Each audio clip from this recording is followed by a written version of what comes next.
So in this segment, we're going to talk about how to capture media items as well as how to prepare your media items to put into the system.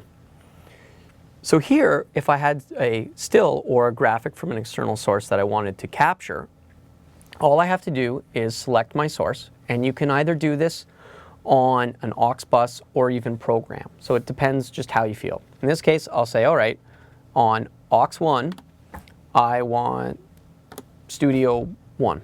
And now in Media Store 1, I'll just select it on the preset bus, so I'll see it here. I now have an option that comes up called Capture. So if I click on Capture, it'll now allow me to either pick any source directly, or I can pick from a list of buses.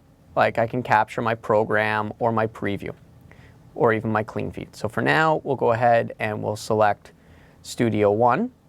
I see it, and now when I capture, it's going to go ahead and capture this item and stick it into the capture directory.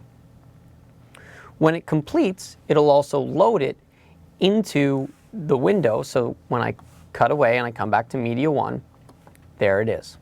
When I come over to my GUI and I go into that capture menu, I will now see that capture available right there.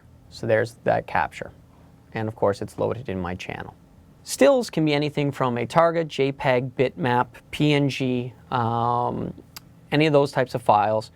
They are full frame or smaller than frame, in which case smaller than frame you can position them anywhere you want. Media Store Channel 1 and 3 shares 4 gigabytes of RAM cache, so that's about 400 frames with alpha in 1080i. Don't forget, audio takes up a little bit of space, so it might reduce a little bit. Channel 2 and 4 also uses up 4 gigabytes of RAM cache, so you can load, again, about 400 frames.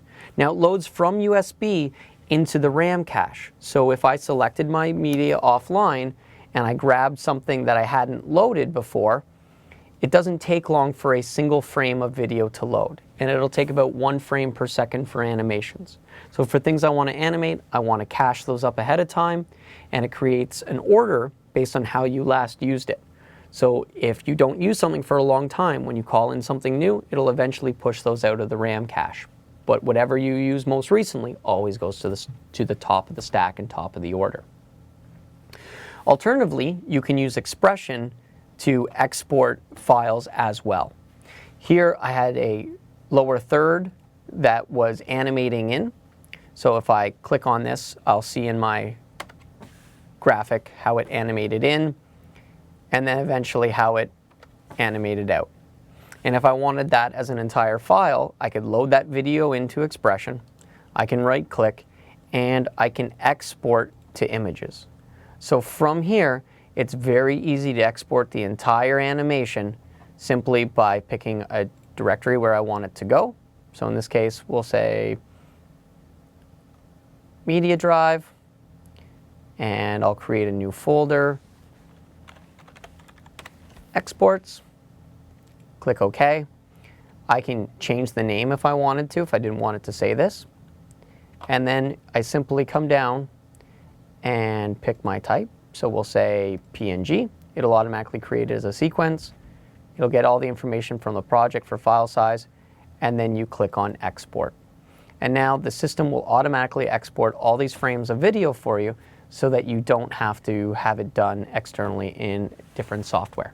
And then you can just drag and drop it onto the switcher, and away you go.